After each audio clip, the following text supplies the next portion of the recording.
सर्दी। देखो ऐसा नहीं कि सर्दी के फायदे नहीं है, सर्दी के फायदे भी बहुत हैं।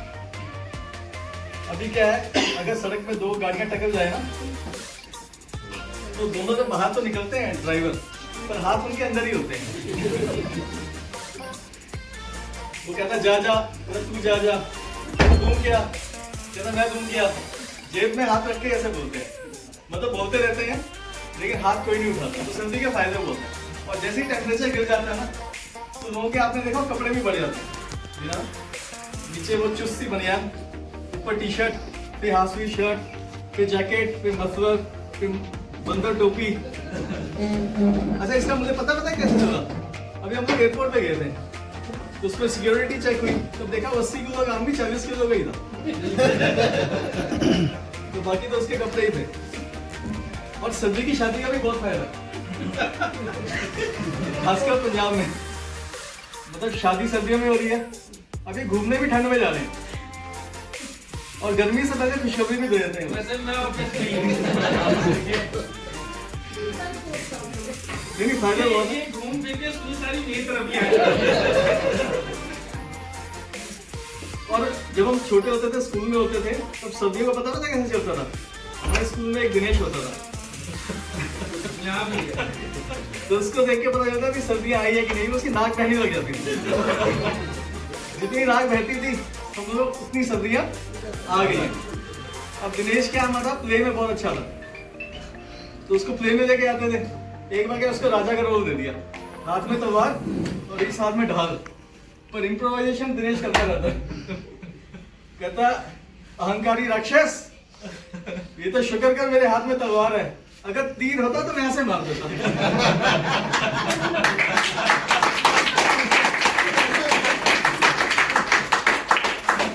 ऐसा नहीं कि सर्दी के फायदे नहीं है, सर्दी के फायदे भी बहुत हैं।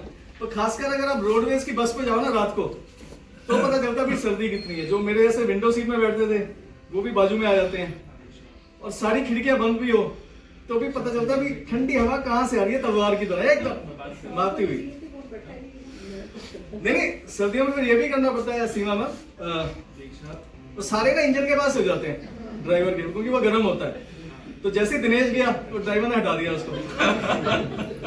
कहता मुझे क्यों हटा दिया, मैं भी इंजन ही रखना है अपना।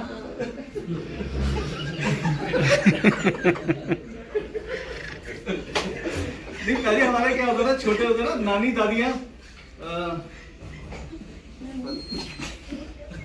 वो जून जुलाई से ना स्वेटर बुननी शुरू कर देती थी, है ना। जून जुलाई से स्वेटर बुननी शुरू की, और नवंबर दिसंबर तक एक स्वेटर तैयार हो जाती थी। और कई बार कई जनानियां बड़ी तेज होती थी, वो दो स्वेटर बना देती थी। तो बहू को कहती थी कि बेटा अब स्वेटर 2 बन गया, अब कोशिश करना जुड़वा ही हो।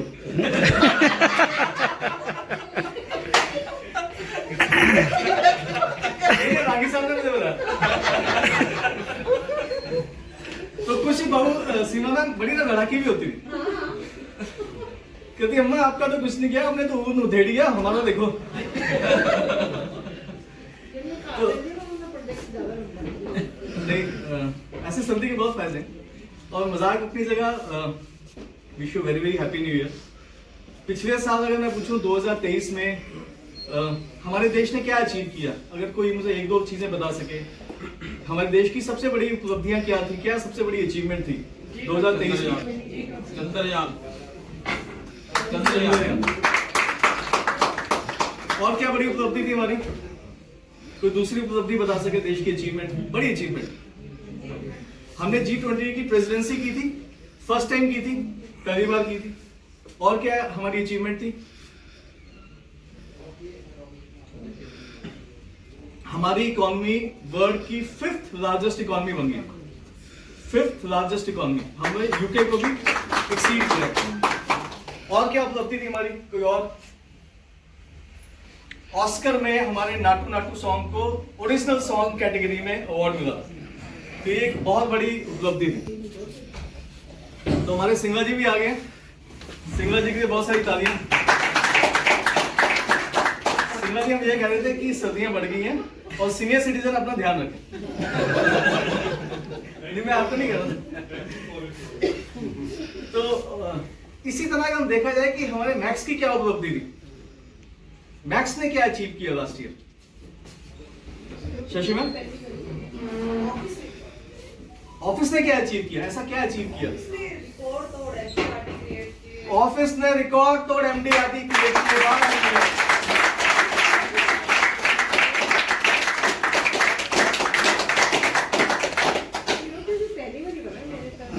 ऑफिस में पहली बार सीओटी अचीव हुआ था, तो ये बहुत बड़ी उपलब्धि है।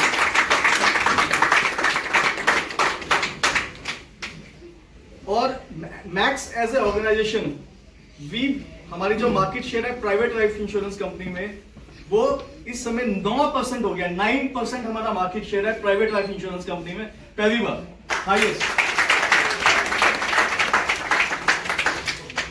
दिसंबर as a month we were the second fastest growing life insurance company in India. हमारा AUM 1.50 1.5 लाख करोड़ से आसपास पहुंच चुका है। ब्रांच ने बहुत अच्छा किया, ऑर्गेनाइजेशन में बहुत अच्छा किया। और नॉर्मली हमारे ऑर्गेनाइजेशन जो होते हैं वो ये सोचते हैं कि जितना बिजनेस उन्होंने अप्रैल से लेकर दिसंबर तक किया, उसी बिजनेस को हम दिसंबर से लेकर मार्च तक रिपीट करेंगे।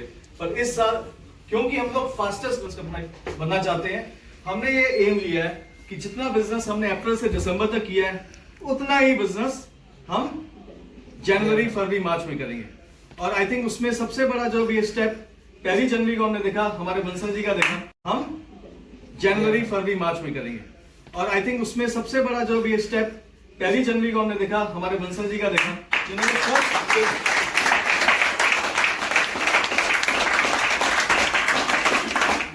नाटू से कम नहीं था।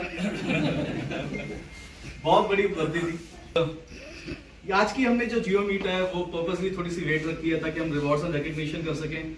हमारा पर्पस बड़ा सिंपल सा है कि हम एक दूसरे का हौसला अफजाई करें। जो बड़े बड़े हमारे स्टॉलवर्ड्स हैं जिन्होंने दिसंबर में बहुत अच्छा परफॉर्म किया, उनको हम रिकग्नाइज कर सके, उनका हम रिवॉर्ड कर सके। तो मैं चाहूंगा मेघा अगर हमारी जियो मीट को शुरू कर सके। और सत्येंद्र ऑफिस हेड को बुला देना। विवेक सर।